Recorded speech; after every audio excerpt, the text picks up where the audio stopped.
All right, so we'll just get started. Hello, everyone, and welcome to today's CPSA Accredited Partner webinar with Teneo Results.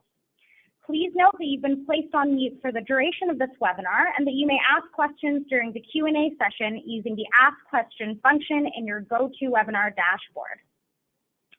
Today's webinar is called How to Write Emails That Really Work, hosted by President at Teneo Results, Lisa Leach, and Canada's foremost sales building copywriter, Steve Swanwhite. This webinar contains interactive polls also, so please feel free to participate. I'll start with some webinar host intros now. Slide, Lisa. Hosting today's webinar is Lisa Leach, President and Sales Strategist at Teneo Results. Lisa has worked with the CPSA as a strategic and accredited partner for the past 12 years, training hundreds of corporate sales teams. Many clients from the marketing and promotional, financial, home building material, agriculture, and manufacturing sectors ask Lisa to work with them for 3 months to 3 years or more. Lisa is a CSP, Certified Sales Professional, and Certified Speaker Professional, the only female in Canada to hold the dual designation, along with the recent CSL, Certified Sales Leader designation. Also joining us on today's webinar is Canada's foremost sales building copywriter, Steve Swanwhite. His specialty is teaching entrepreneurs, marketers, and sales teams how to write communications that ignite prospect interest, generate leads, and close sales. His insights have been featured in such major media as Toronto Star, Direct Marketing News, New York Post, and the Wall Street Journal. Now, without further ado, I'll hand it over to Lisa and Steve to start. Good morning, Rupelin, and good morning to everyone who is joining us this morning. I can see that we've got a number of great sellers, sales leaders, and many clients who are on today's webinar. What a great way to be able to kick this off. And I'm joined by my good friend, Steve, who's also been helping us with improving our copywriting on our website. So welcome, Steve.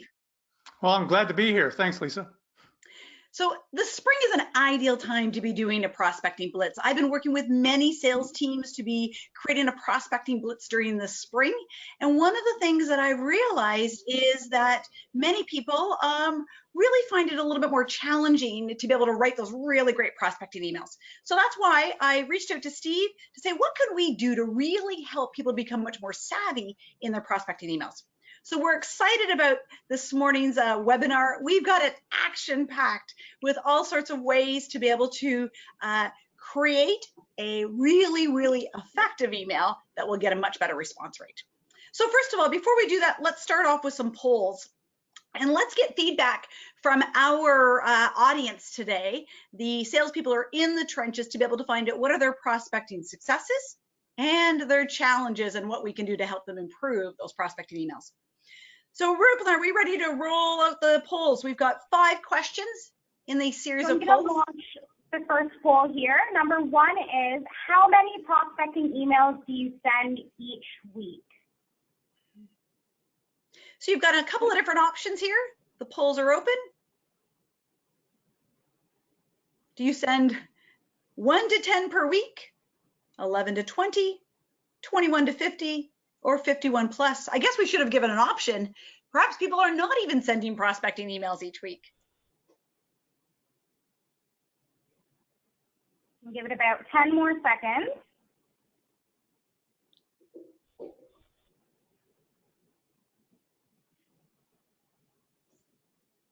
Okay.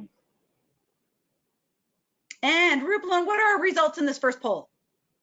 So as you can see, 54% voted 1 to 10 emails per week. And that's actually a higher number for the 1 to 10 than I would have expected this time of year, because as you said, Lisa, this is a prime time for prospecting. Excellent. So let's take a look at poll number 2. Number 2 is how much do you personalize your prospecting emails? Launching the poll, and the poll is now open.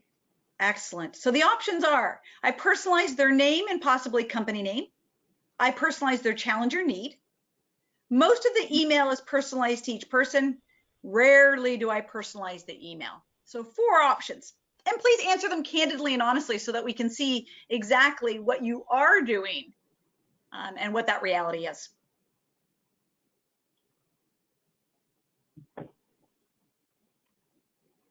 Give it about 15 more seconds.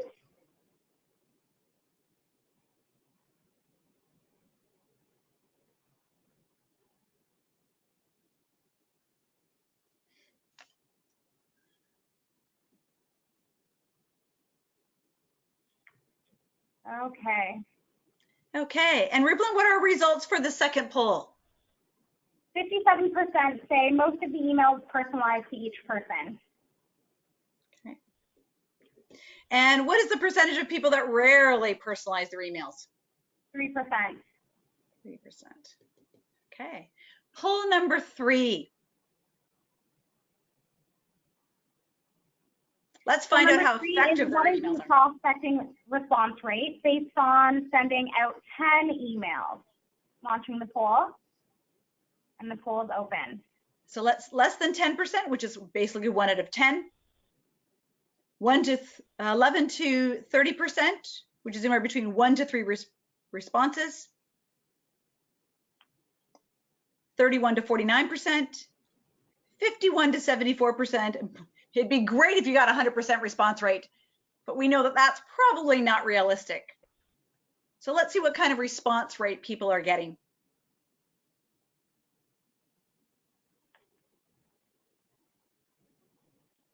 Okay, so we're a little neck and neck. 43% say less than 10%, and 41% say 10 to 30%, 11 to 30%. So Steve, we've got our work cut out for us today in order to be able to help people increase their effectiveness on those emails. You got it. Yeah, you're absolutely right. But the good news is that what we're going to be talking about is so practical and can be put into use right away that you should be able to increase those numbers simply by applying some of the ideas we're going to be sharing with you today. Perfect. Excellent. Okay, poll number 4.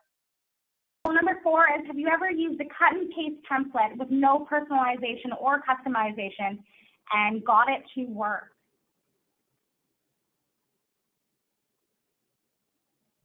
So the answers are most of the time, sometimes. Now that you ask, it rarely gets a response.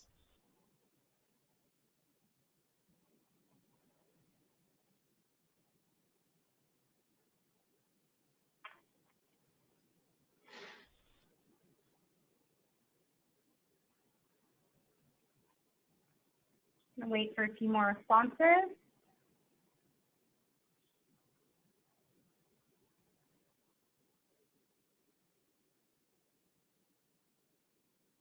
Okay.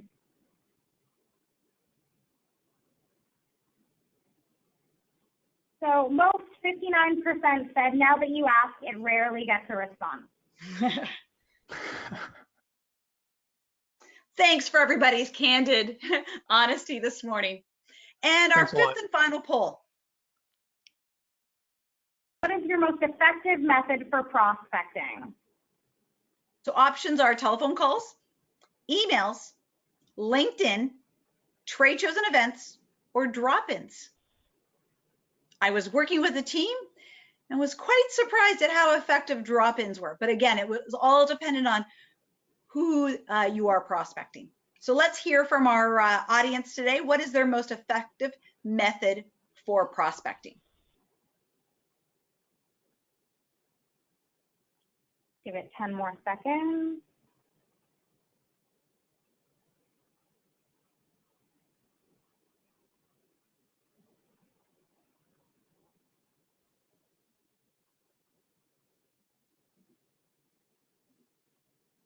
Okay. So 30% said telephone calls and 25% said trade shows and events. Okay. And then just so we have the rest of the responses, what were emails? 21% email. Yeah. LinkedIn. 8%. Okay. And drop in 16%. Okay. Interesting. So we're seeing things all across the board. And I'll certainly share What we have found to work most effectively during this recent 90-day prospecting blitz is what we call the double whammy approach. So it's the combination of both, of either a telephone call and then a prospecting email. Perhaps it's a LinkedIn and a telephone call or an email. The double whammy approach in using 2 of those will actually increase your response rate to over 50%.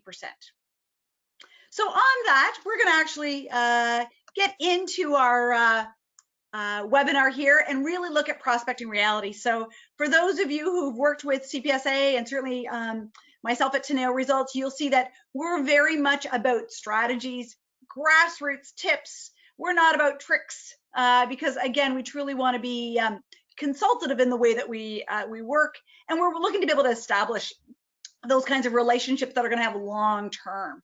So Steve and I've had lots of conversations around some of those links, some of that, fancy language and all that kind of stuff. And here's where that's not what you're going to actually learn here today, but you're going to learn good, strong, practical strategies and tips that are going to actually help you to get those results. So here's our agenda. Steve is going to share with us his proven formula, the secret sauce for structuring your emails, yet it's not really a template because as you can see, it's all about personalizing and customizing those emails. Then we're going to share with you our 7 ideas for writing better prospecting emails.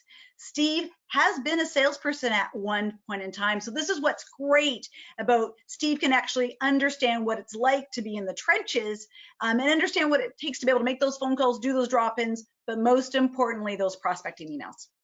And we're certainly going to have time for your Q&A. So start to be able to put your questions in the chat line because we will do everything we can to have some time at the end of today's webinar, but certainly keep it to that 1 hour in order to ask your most challenging prospecting questions. So Steve, let's get started. Great. You have a proven formula, the secret sauce. So what is that?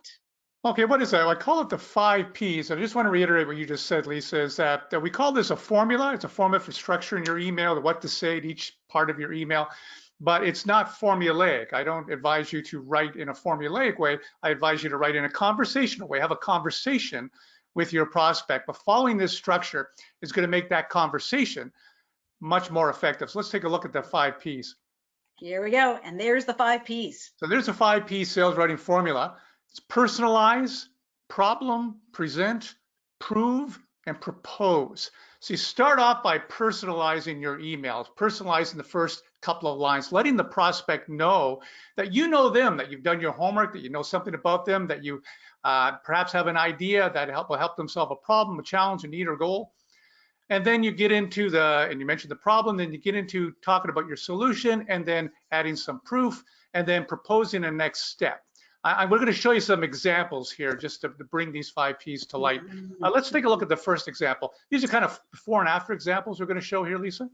Yeah, and so we are going to share, these are emails that Steve and I have been receiving over the last couple of months. Now we've changed some of the emails because certainly we're not here to throw anybody under the bus.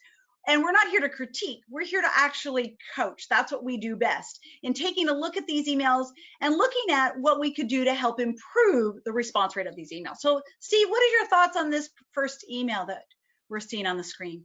Okay, let me read it to you. First of all, it starts off with hello. It doesn't start off with hello, Steve, or hello, Lisa, just hello. It indicates right away that the sender has no idea who this person really is and hasn't done their homework. So it's when I read this email, it pretty much stopped me at hello. It pretty much turned me off at hello. And then it goes on to say, I hope this email finds you well. Do you think we can have a quick conversation? So it's asking me to do something right away without giving me any reason or benefit to do that. I have an amazing promotion that ends soon, which includes the following. Then there's a promotion listed. So again, it's asking me to take a really big step. It's asking me to make a buying decision after the second sentence. And then it goes on, if you've been thinking about Acme for your business, there's no better time to get started. Reply yes to this email, and I'll reach out to you with some help to get set up. And then it says, click here to unsubscribe. I understand the sensibility there, but frankly, that communicates that this is just a cut and plate marketing message, not a personal one-on-one message. So here's my crack at rewriting that using the 5 Ps as my guide. And I'll admit, I don't know a lot about the offering, so I made some of this stuff up, but here's another example of it. Hi, John. So you know the person. Hi, John. I noticed your Facebook ads and visited your website recently. Congratulations on the launch of the new Easy Valve product line. The reason I'm reaching out today is if you're like most retailers, you want to strengthen your funnel and generate more sales.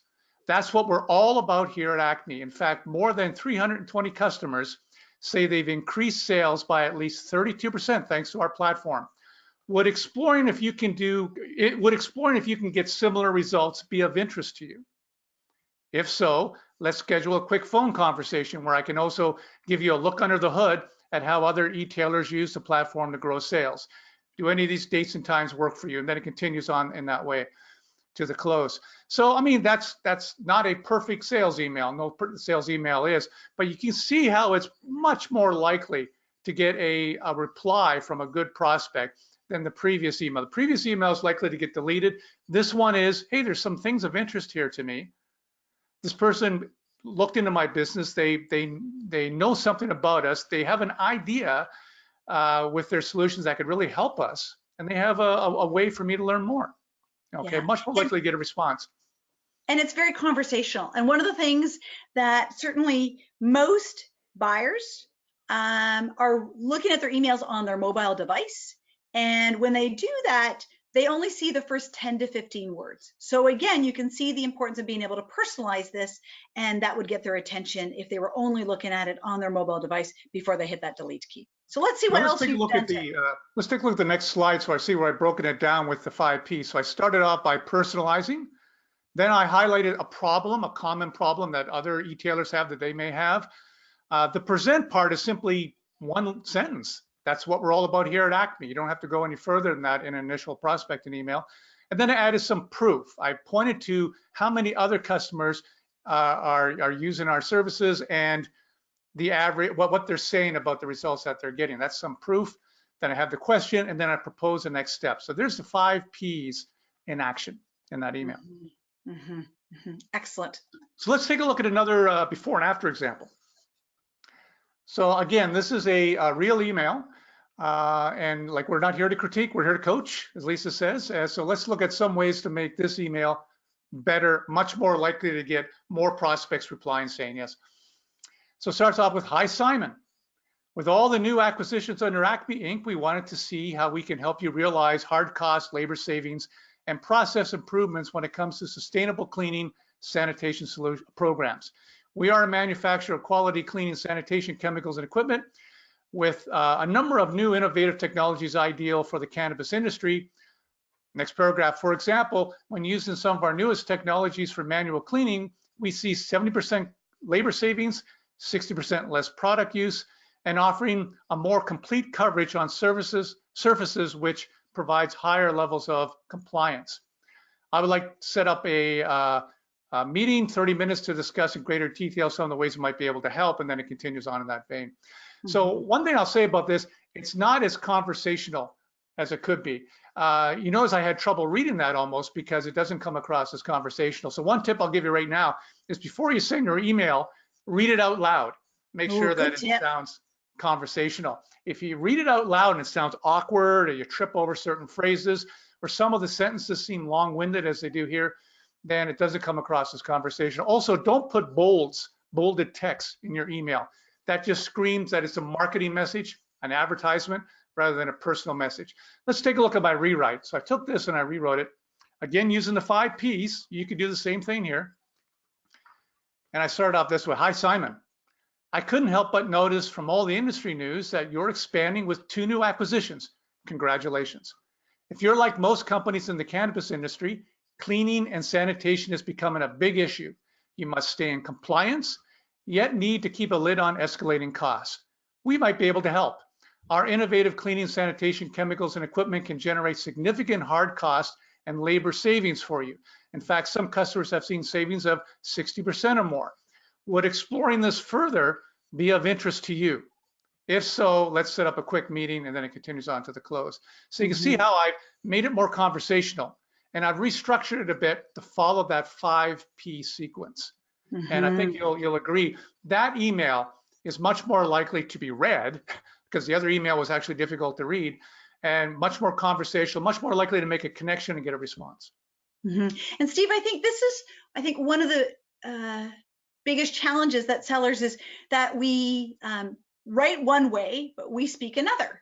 And so what I'm really hearing you say is we just need to be able to write prospecting emails as if we were having a conversation. So making it very personalized, very conversational. That's absolutely true. Write the way you talk. I mean, you're professional salespeople. You know how to communicate verbally very well. Do the same thing with your email. You're not trying to create some polished marketing piece. You're having a conversation with a prospect. It's almost as if you were there and you grab 30 seconds of their time. It's the same thing. So write the way you talk, write conversationally. Right. And I think it's a great opportunity to also invite the marketing and sales teams to be working together, because quite often the marketing teams will provide some of that really great marketing speak, but as we can see, it needs to be worked a little bit when it goes into a prospecting email as opposed to an e-blast or marketing copy that's going out. Yeah, you're absolutely right. And the reason is that you're writing to one person. You're not writing to a mass of people. When you're writing to a group, the writing can be a little bit different, still conversational, but a little bit different because you're writing to the masses. You're writing to an audience. Here you're writing to one person. Okay, so your email has to seem like it's for that one person. Yeah, and so many of the e-blast templates that we see really are mass marketing. They're templates. So again, the key thing that we want to be able to share today is personalization. So what we're going to do is Steve and I are going to share only 7 ideas. We came up with 10. We could probably go on to 100, but what we tried to be able to do is to really net this down in order to help you get a better response rate. What are the 7 very, very best writing ideas in order to help you to improve those prospecting emails? So Steve, let's look at number 1. Yeah, that's right. Because just like Lisa said, we, use an email through the entire sales cycle, we could probably come up with a couple hundred great ideas. We had to whittle it down to 7 that's most practical and can be useful to you today. So when you write these sales emails this afternoon or tomorrow, you can improve response. So idea number 1 is, and we've touched on this already, do your homework on the prospect. Spend a few minutes, and it doesn't take that long to find out more about the prospect. An email is a meeting. It's a meeting that you're having with a prospect. So you would never go into a meeting unprepared. You wouldn't go to a meeting not knowing anything about the prospect, would you? You do some homework. You do some pre-call planning. In this case, you're going to do some pre-email planning. You're going to find out more about the prospect. And let's take a look at some ways to do that, Lisa. Yeah, so you can look at their professional look them up on LinkedIn. Find out a little bit about who they are. Maybe there's some common ground you can find out. Maybe you went to the same school, belong to the same organizations. Actions that they've taken on your website. Have they visited your website recently and downloaded a sales sheet or spent some time viewing a page? If you have a way of tracking that, then that could be some great information. Also, this is important. Find out if they've had any previous interactions with your company. Maybe they inquired a year ago or became a trade show lead several months ago. Find that out before you send them an email, because you might be able to use that to break the ice in a prospecting email. Look for industry news, things going on in their industry. If you sell forklift trucks and you have a really safe forklift truck, and you find out that there's industry news where warehouses are trying to keep a lid on insurance costs, then you might have a way there to offer a solution. So look at industry news. Look at what we call trigger events. Anything that might trigger an interest in that prospect in looking for a solution. And here's a good one too. Look for similarities with other customers. Your solutions might have worked well with a similar company, with a similar customer. You might be able to use that, tie that in with your prospecting email. And it seems like a lot. These are just ideas. But Lisa, 5, 7, 8 minutes online, and you can get a lot of this information, can't you? Yeah. And sellers feel like there's so much already on their plate, so they sometimes find it difficult to do this. But what I love to do when we're in the prospecting training workshops is to say, okay, let's take 7 minutes and let's put on our detective hat and look at their website, or look at their LinkedIn profile. And all we're doing is looking for one little piece of nugget, some kind of intriguing piece of information that we could use. And we're absolutely amazed what people have on their website or press releases or LinkedIn profiles that will actually give us a way to be able to personalize that prospecting email or even that phone call in order to be able to warm it up. Yeah, press releases particularly are useful. Mm-hmm. And a lot of companies publish their press releases on their websites. Now, here's an example here where someone has done their homework and led their email that way. It says, "Hi, Jill. I read the article on your successful partnership with AK Robotics and learned that your department is the industry leader in applying best cleaning practices and providing staff with innovative equipment and tools." So this person has done their 7 minutes of research or maybe less, came across this article, saw a connection between what they're saying in the article and the solutions that they offer, and realize that they have a way to a means to contact them in a very personalized way and say, hey, we line up with your philosophy, with your desire to be a leader in this area based on that one article. And what does a prospect think when they receive an email like that? The prospect is thinking, hey, you've done your homework. Hey, you know something about our business. You've shown a genuine interest in our business. I'm going to read on. Yes. And what's interesting, when I've done this approach, I'll say, how many phone calls or emails did you get? Because, they might have been featured in an article. And I'm surprised they get very little. So this is an opportune time to do that. The other thing that I think we should point out, Steve, is like in a telephone call, people sometimes will want to be able to create some of that, hi, how are you? Hope this weather and all this rain's not impacting you. All that kind of small talk is not necessary. So again, you want to be able to get right to the point right at the beginning, even though you're trying to be able to personalize that email. Yeah, you don't need that lead up, that polite lead up in an email. Get to the point right away, because otherwise they won't read it. Yeah. And idea number 2 is write conversationally to one person. This isn't mass email marketing. We've been saying that a lot already, but you want to really focus on the idea that you're having a conversation with one person. You're introducing yourself and having a quick conversation with just that one person. So writing a conversational way, writing that tone. Let's look at some specific tips on how to do that, Lisa. The reaction you want the prospect to feel that the email was sent just to them, not to the masses, just to them. And how do you do that? Because you write an email just to them.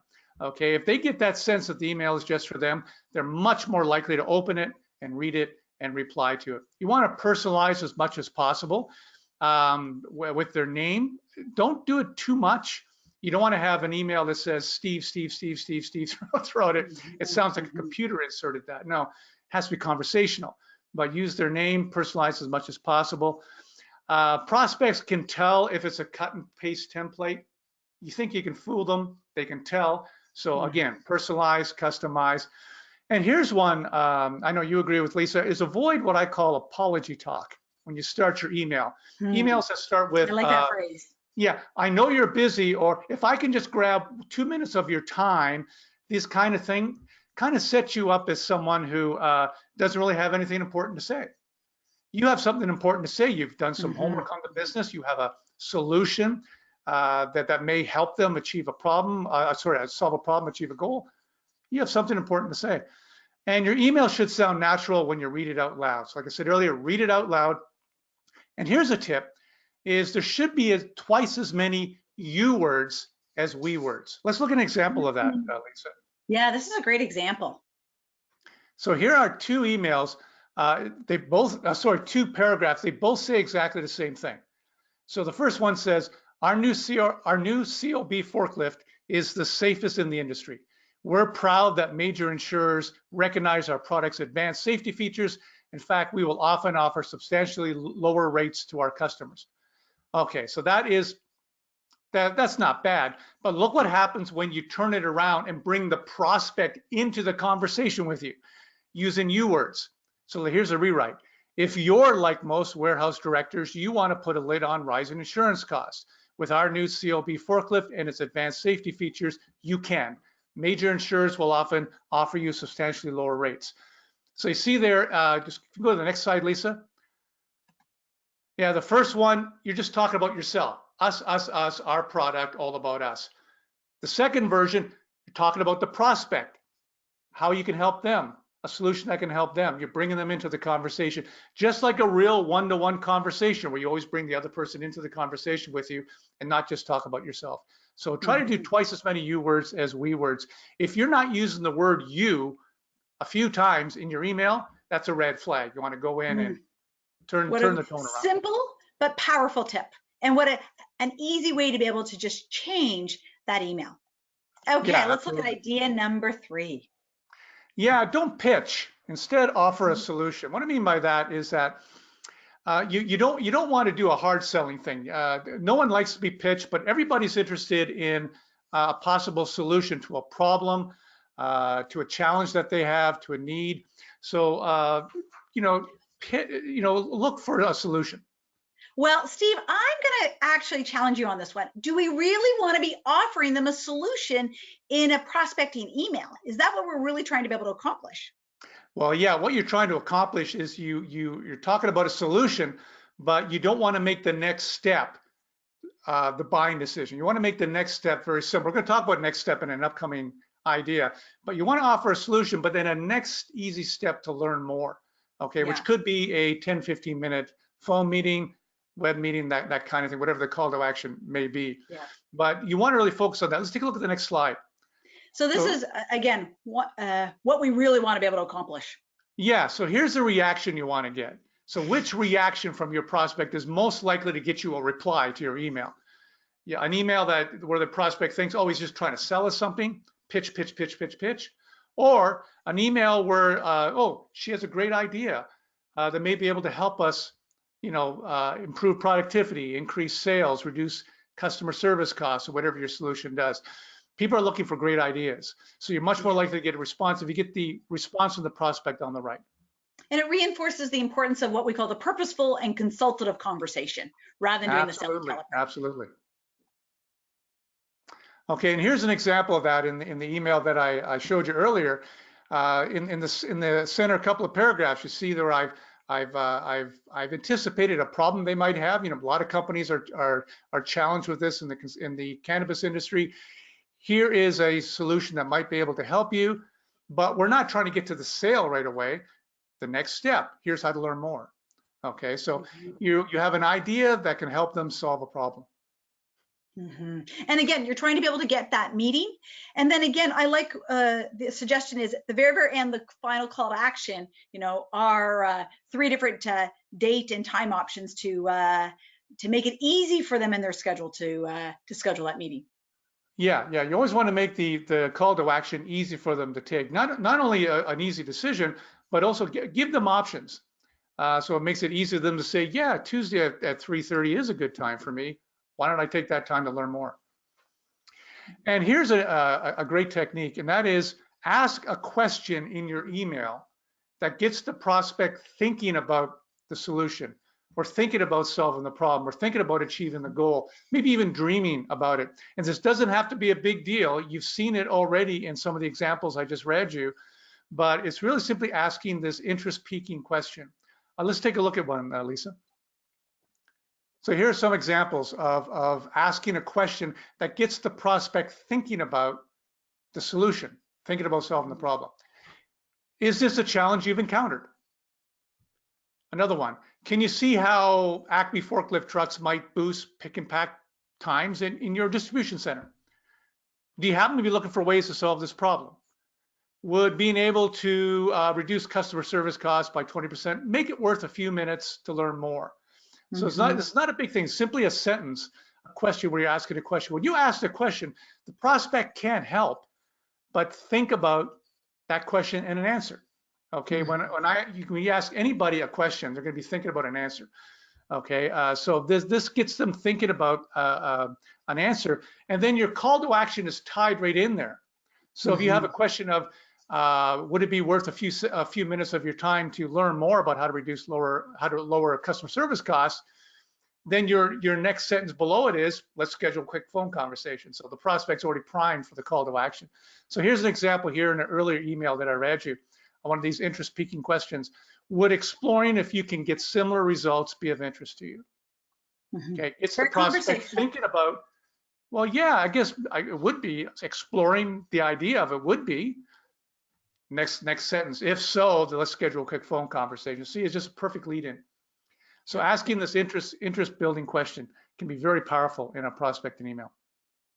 So let's look at what idea number 5 is and what we can also do to help increase the effectiveness of that prospecting email.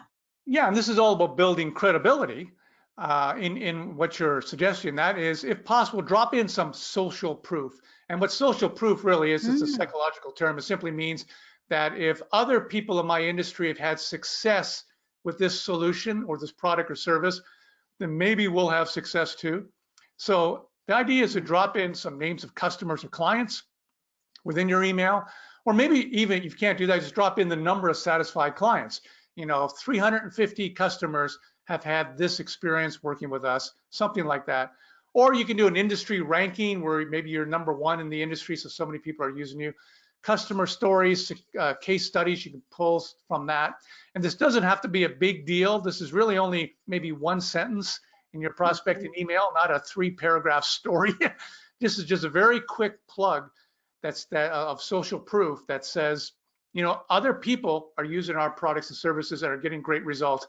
Maybe that means it might work for you too. So it builds a lot of belief and credibility. Let's look at an example. So Steve, quick question is, people may, should we include attachments or case studies in this prospecting email to be able to show that proof so that we don't have such a long email? What are your suggestions around that? Well, now it's no longer a prospecting email. You're trying to turn it into a presentation. And this is not a half-hour presentation where you're showing slides and PDFs. In fact, if you add an attachment to a prospecting email, all likelihood, a lot of those emails won't even get through the firewalls of some companies, right? Because it has an attachment and you're unknown, perhaps. So don't add attachments to your email. It's just 1 sentence that does the trick. Like, here are some examples here. Oh, but no tricks. We don't want tricks. Yeah, no tricks. Here, it's really just, well, it does the trick as far as building belief. So here's a couple of examples here. Acme, Amazon Distribution, and Keen are using our forklifts now, and they say, and then you finish the sentence, or Bridgestone had a similar problem. We helped them to do X. Or more than 90 major distribution centers in Canada are using our forklift trucks to, reduce insurance expense. Whatever the case may be, and it really all you need is that just 1 sentence where you add some social proof can almost double the likelihood that someone's going to be interested in and reply to your email. And as you said earlier, not to actually do that in bold or a link or whatever, you just keep it simple, email, 1 line with that success. That's right. This is just a sentence. This isn't a paragraph. It's not an attachment. It's a sentence. Okay. And idea number 6 is you want to suggest an easy to say yes to next step. You don't want to suggest a next step that's hard to say yes to. You don't want to say buy now if it's for buying a $200,000 fleet of forklift trucks. You don't want to buy now. You don't do that. What's the next action step that a prospect will need to take in order to learn more about your product or service or solution, to explore how it might be able to work for them? What is the next step? And that really is your call to action. So you want to make it easy for them, okay? An easy decision to make. The old joke in sales is you don't want to propose marriage on the first date. In this case, you don't want to ask for a big call to action, a big sale or something like that. It was just 1 email. You just want to get them to take the next step in the sales process, okay? So you got to think about what's the easiest next step, action step the prospect needs to take to learn more. And here's some ideas that work very well. Obviously the quick phone call or web meeting is ideal. It could be an invitation to a webinar or an online demo. Maybe your company does webinars to demonstrate and present the features and benefits of a product to a client. So you might have an invitation to that. Could be a content offering to send a white paper, a sell sheet, case study, something like that. Don't attach it. Provide an invitation for you to send it so you continue that conversation. Free trial, online demo. There's many different ideas for call to action. But the bottom line is you got to think about what's the easiest next action step the prospect needs to take, and that needs to be your call to action. Excellent. Good. And again, I think suggesting 3 different date options, keeping it really simple, so that makes it easy for them to be able to say yes or no to those dates rather than having them to actually provide different options that's available to their calendar. Okay.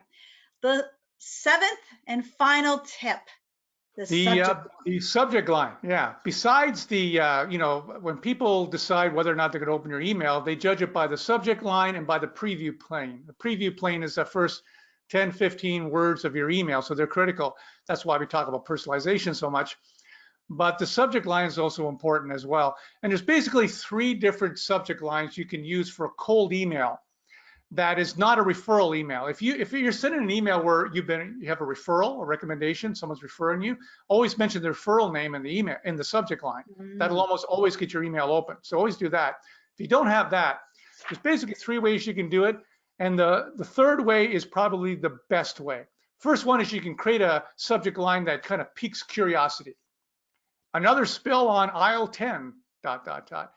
Problem with curiosity subject lines that people are pretty busy and they don't really have time to decipher what your subject line is all about. So they have no idea if it's important to them or not. Also, it kind of sounds like a marketing piece. Yeah, they might confuse it with it being an e-blast. Another one is the ask focus, where you're asking for something. Do you have a moment of your time to chat? Again, you're asking them to do something without offering first what it means to them, how it benefits them. The subject line that works the best in sales emails is what I call the benefit focused subject line, where you're communicating what's in it for them, a benefit to them right from the subject line. It really sets the tone. So here's one. We'll safer forklifts lower your insurance costs. Let's find out. Okay, so there you're communicating a benefit that perhaps, hey, if insurance costs are an issue for our warehousing operations, maybe forklift trucks, safe forklift trucks will help reduce lower costs. Yeah, I'd like to find out. And you open the email. So communicate a benefit in your email, either directly or indirectly.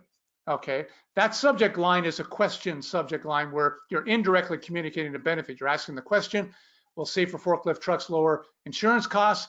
But the implied benefit is, hey, you have some information that may help us do that. I'm going to look further into your email. So communicate a benefit with your subject line. And as you mentioned before, referrals are the most effective. And I will admit, I used to actually be afraid to even mention the referral name because I thought it was name dropping. Then I started to actually put the referral name right in the subject line, and I increased my prospecting response by over 50% when I put the referral name in the subject line. So that is actually the most effective way to be able to do that, is use referrals. And one of the things that I find is that many sellers are afraid to ask for referrals because they think they're asking for favors. And again, when you can actually receive referrals, ask referrals, and then really utilize those referrals as part of your prospecting emails, you'll find that prospecting won't be a grind so much. It'll be much, much more powerful because people are willing to respond out of respect for the referral or the referral's name than anything else that you can put in that subject line. You're absolutely right. They're very powerful emails, almost guaranteed to be opened. Okay, we didn't talk a lot about referral emails in this class, but yeah, you're absolutely right. If you can get a referral, put it right in the subject line. Yeah, excellent. So Steve, let's take a look at, let's review. You've given us lots of different information. We've got the 5 Ps and the 7 ideas. Let's just do a quick recap before we actually open up the Q&A polls. Great. So you have the 5 P sales writing form. You want to personalize, and then state the problem or anticipate the problem that the prospect may have: problem, challenge, need, or goal. You want to present who you are and the solution. That could be just one sentence. Proof, another, maybe just one sentence.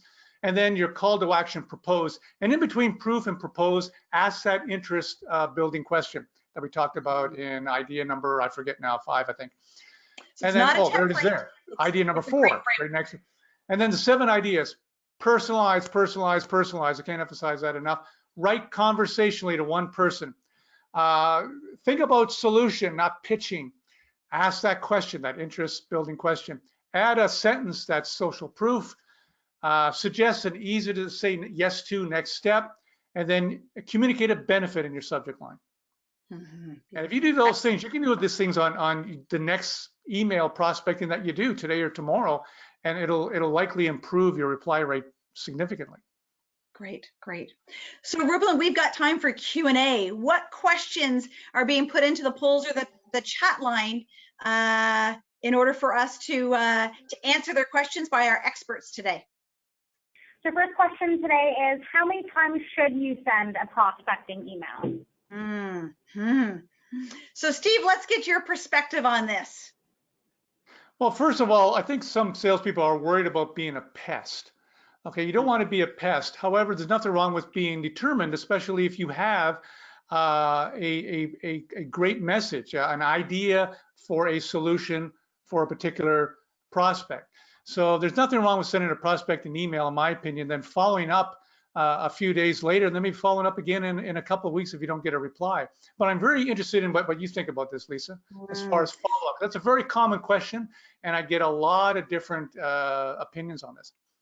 So in the stats, they say that it'll take 7 to 10 or even as many 12 touch points to be able to do that. And I think most people give up after 3. When we hosted a webinar a year ago and asked the buyers, here's what was so powerful. They actually said what you're suggesting here today, one powerful personalized email is all that it can take. By being able to personalize it, show them that you've done your research. One particular buyer stated where it just took one email where this person did the research. They showed how they'd gone into their stores, what the products could really do, and how they wanted to be able to have that meeting in order to be able to show them how they could actually take their products and be able to improve their inventory turns and margins in the stores. So they used words that would get that buyer's attention. It just took one. Now, again, here's what I also suggest is using the double whammy approach. We've been using this during the PAX 90-day prospecting blitz. It's working very, very effectively to do a phone call, then an email, or vice versa. That will get a 50% response rate. Today, you've also shared a number of different ideas. So I think what you have to do is also, that particular message may not be of attention, but what could you do to actually change it up so you're not just sending the same email all the time? You're changing the messaging a little bit, personalizing, giving other information. Again, we want to be able to make sure we're being tenacious without being stalkers. So again, here's where you may want to take a look at, one very powerful, coupled with that phone call or another prospecting method will certainly help to be able to do that. But then also taking a look at what are additional things that you could do over the next 4 to 6 weeks to also get their attention. Okay. Rupalin, do we have other questions that our participants or sellers are looking to be answered today? We have many. Why is the springtime the best time for prospecting? So, and a lot of it depends on the fiscal year. So one of the things is, as salespeople, their fiscal years are typically January 1st to December 31st. And I've learned the hard way. Most people think that prospecting and trying to get all those sales in Q4 is the best time. But we want to be prospecting in the spring, because that's when we can be opening up those doors. It's not that easy to be able to get the sale and earn that meeting or that sale. So prospecting in the spring allows you to have a very, very full funnel that will enable you to go work through it the entire year and help you to achieve and even exceed your goals. So that's certainly my recommendation. The other thing that I recommend is we should be prospecting all the time. Prospecting blitz, though, during the spring, even in the summer, certainly a great time to be able to do that. What's the next question, Rupalin? The next one is, what are your thoughts on cadences for automated follow-up emails? So Steve, do you want to answer that one? Automated emails. Yeah, that's marketing. Where you have an automated sequence, autoresponder sequence, or marketing follow-up campaign. And a typical example is, let's say someone has signed up for a webinar demo that your company offers, and then you have some automated emails to follow up with that. That's marketing. You're marketing to a lot of people at the same time. You're not having a conversation with one person. So don't do that if you're prospecting and you're focusing on one prospect. But that's just a different beast. Yeah, and I mean, this is where people may say, but that does work. It can, but in order to really be effective, those personalized emails takes more time, but ultimately it's about quality, not quantity. That's right. You will get better results if you just focus on having a conversation with that one prospect rather than trying to create some autoresponder emails to send it out in a certain time sequence. You might think, no matter how well those emails are written, you might think that prospects won't notice that they're an autoresponder. They'll know. Yeah, They'll know. absolutely. Buyers are savvy these days. So Ripplin, we've got time for a few more questions. What is the optimal time to follow up on an email? So Steve, let's hear what you have to say, and then I'll certainly share my perspective. Follow up on an email? Yeah. Yeah, actually, I'd like to hear your perspective because I think my perspective is you should follow up with a phone call. So There we a go. combination of phone and email. Yeah. So I think that combination, I think the other thing that you have to look at these days is people receive hundreds of emails every day. And so one of the things is I think you need to understand what are the working patterns of the type of buyer that you're looking at. So again, I'm a big believer is that making actually those prospecting or even those emails or phone calls early in the morning. And so typically I see most people will do those emails between 9 and 10. 9 o'clock is probably the most popular time for meetings.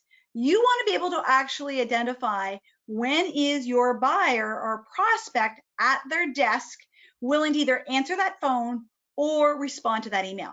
So I'm a big believer between 7:30 in the morning and 8:55 before they get into that 9 o'clock meeting and before their inbox gets extremely full.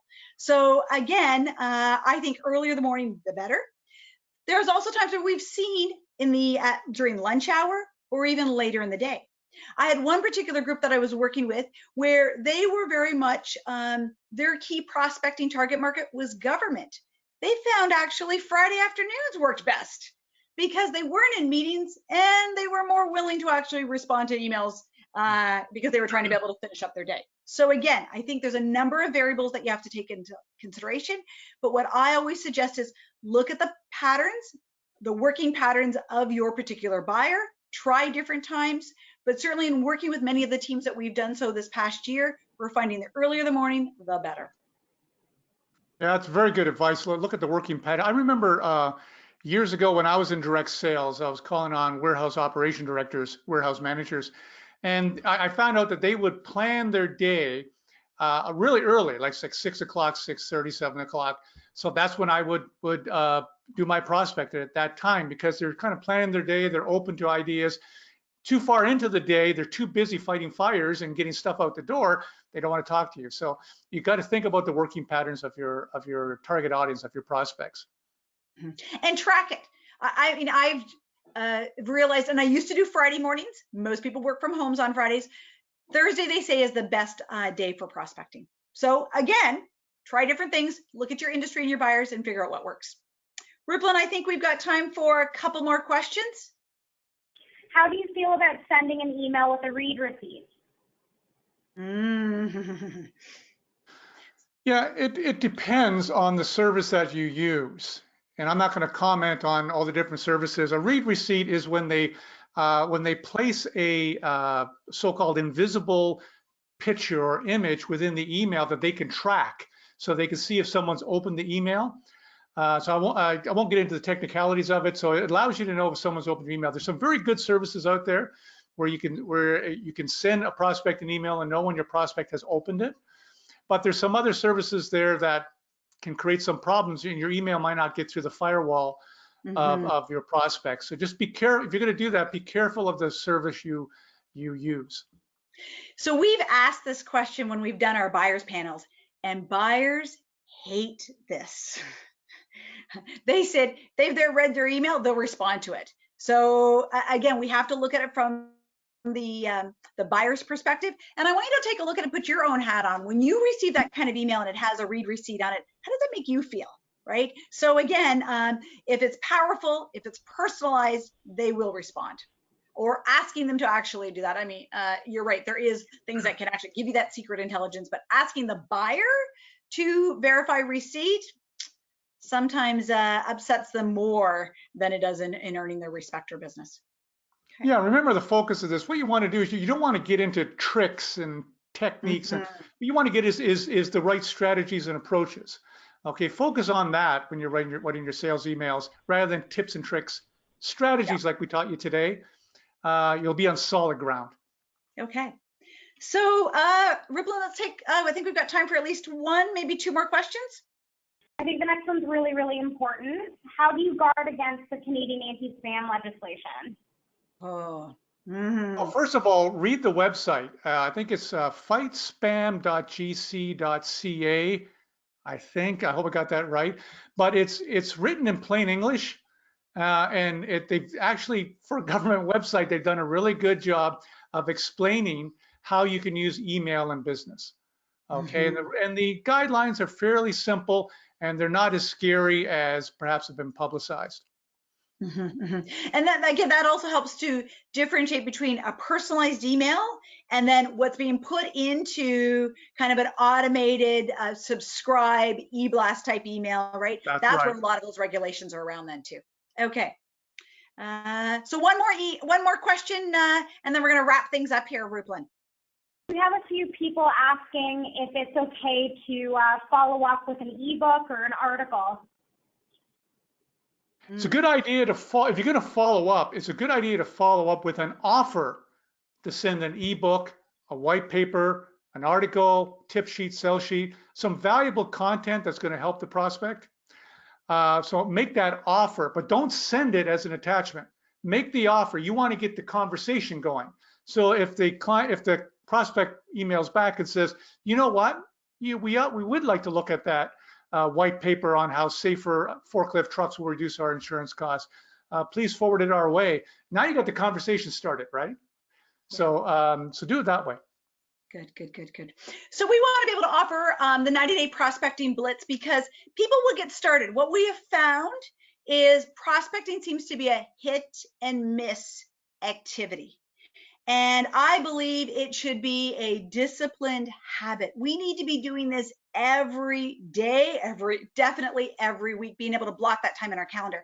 So in the handouts on today's webinar, you can certainly download the 90-day prospecting blitz. It's a great tool to be able to help track, keep you accountable, and really take a look at what your goals are and how you can actually then track how well emails, phone calls, times of days are working. So we certainly encourage that as the 90-day prospecting blitz. It's a great template, and it is in the handout section that you can actually see in today's webinar. So if you look on your side pull there, you'll see the handout.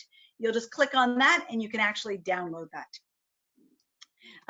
We also want to be able to provide you with additional programs, training, and coaching to help you to be successful. We know how challenging it is these days in order to be able to get in the door. So as an accredited partner of CPSA, Teneo is offering the Prospecting Power Program, which is a great program to really strategize how to prospect more effectively, along with the 90-day prospecting blitz. We can offer these for your corporate sales teams, either at your location, for your team. We do have also open programs that'll be offered this fall. The Purposeful Sales Strategies leads to the CSA designation, and the Purposeful Business Conversations is the more advanced program that is just being launched by Teneo. And again, helps you to take that whole conversation to that next level and earn your CSP designation. So again, a number of great programs that are being offered by Teneo Results as an accredited partner of CPSA, and certainly would love to have a conversation with any of you to talk about how we can help you to do that. And Steve, certainly you've been able to share with us many great strategies, tips, very practical ways on how to be able to write prospecting emails. A lot to cover in 1 hour. So again, if anybody is interested in reaching out to Steve to be able to really help him with those prospecting emails, then certainly Steve can actually help you at copywritingcoach.com. So on behalf of CPSA, Teneo Results, Steve and myself, and all of the sales community, we know how difficult it is to be in sales these days. And so again, we want you to be strategic, proactive, and brave when it comes to prospecting. You've got lots of great solutions, and we just need to be able to take a look at how we can create compelling reasons, how we get in the door, have those great purposeful conversations, and ultimately earn that business. So again, thanks everybody. Go have a great sales week and keep those prospecting emails sharp, compelling, and very purposeful. Thanks. Thanks, everybody. Thanks, Ripplin, for a great webinar on behalf of CPSA. Thanks, everyone. Thanks, Thank Lisa. you. That's a wrap, everybody. Have a great sales day. Thanks.